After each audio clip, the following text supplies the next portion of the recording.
Bonjour et bienvenue dans le journal de l'emploi. Avoir un job qui a du sens. Vous êtes de plus en plus nombreux à vouloir donner du sens à votre vie professionnelle. Certains rêvent de quitter leur entreprise pour travailler dans une ONG ou dans le secteur de l'économie sociale et solidaire. Mais est-ce à la portée de tout le monde? On va voir cela avec Jean-Philippe Teboul. Bonjour. Bonjour. Vous êtes directeur général d'orientation durable ou directeur tout court? Directeur tout court. Directeur tout court. Un cabinet de recrutement de l'économie sociale et solidaire et de l'intérêt général. Alors, il y a vraiment des opportunités dans ce secteur?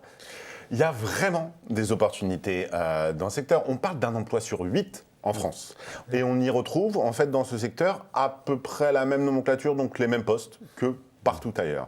Il y a des postes d'employés, des postes de comptables, des postes de salariés, des postes d'auditeurs, des postes de managers. On retrouve l'ensemble. En fait, la seule différence qui est énorme avec les postes dans le privé classique, c'est qu'on parle de structures les plus connues. Ça va être Amnesty, ça va être Emmaüs, ça va être Greenpeace. Ça peut être aussi des fondations. Ça peut être aussi des fondations.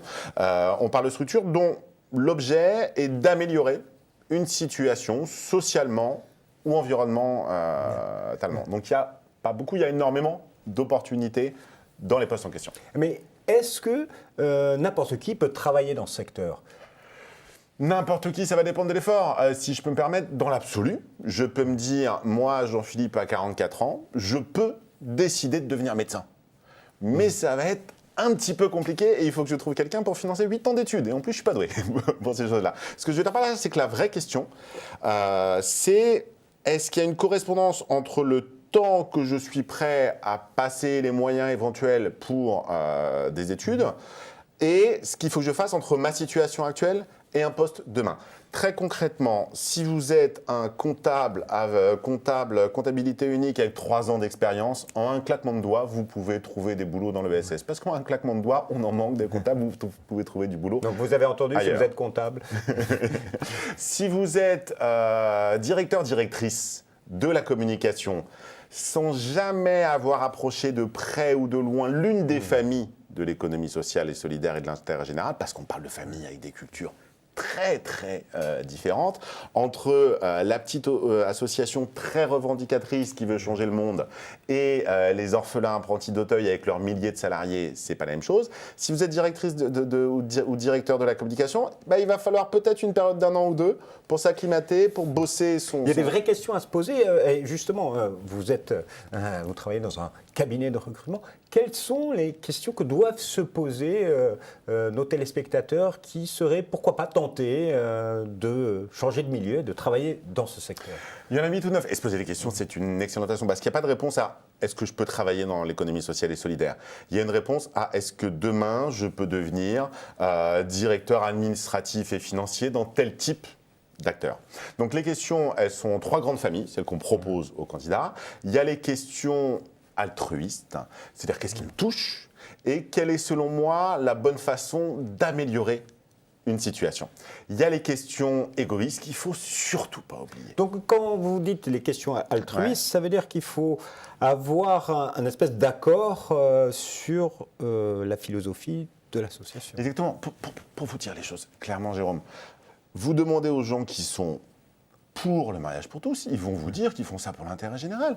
Vous demandez aux gens qui sont contre le mariage pour tous, ils vont vous dire qu'ils font ça pour l'intérêt général. Vous pouvez remplacer mariage pour tous par libéralisme, vous pouvez remplacer mariage pour tous par étatisme, par tout ce que vous voulez.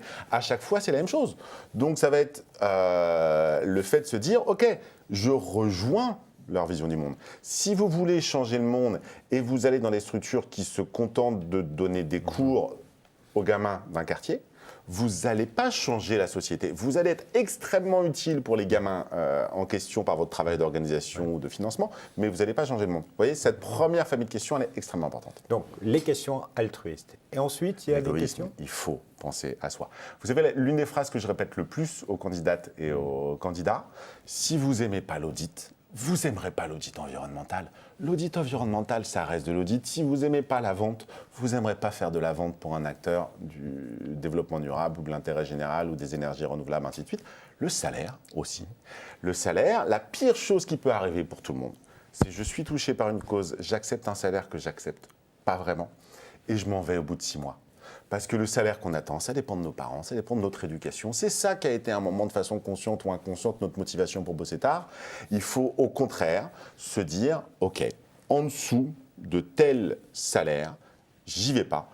Parce que j'ai calculé qu'en dessous, je me sens pas bien. L'autre solution, c'est que vous payez 15 ans de psychothérapie pour changer votre rapport à l'argent, mais ça peut compliquer les choses. Donc question altruiste, question égoïste et La question pratique.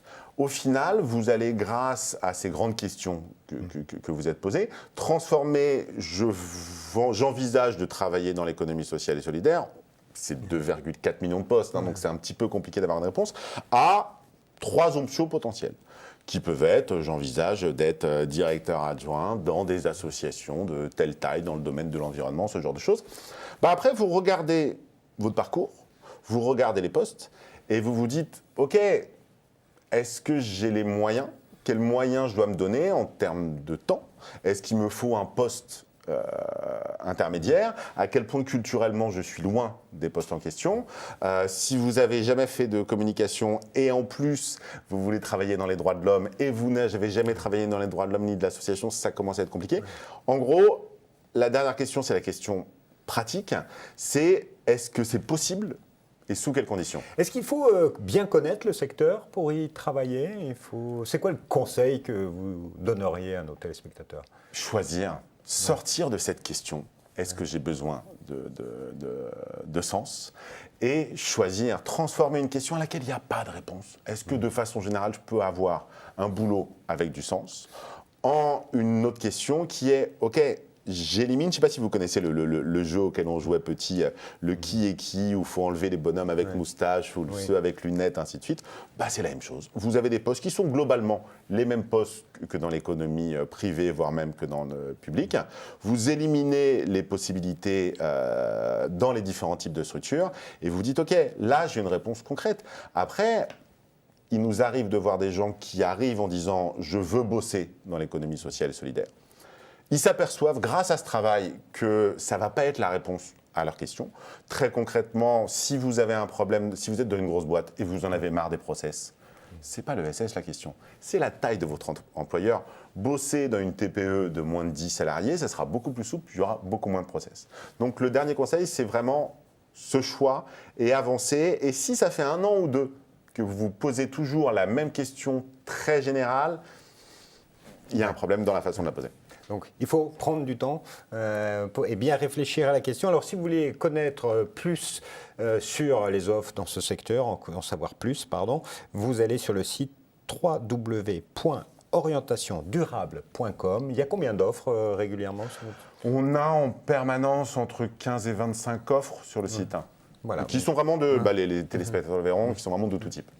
Monsieur Tebboune, merci infiniment. Merci de l'invitation. Et quant à nous, on se retrouve bientôt pour un nouveau journal. Au revoir.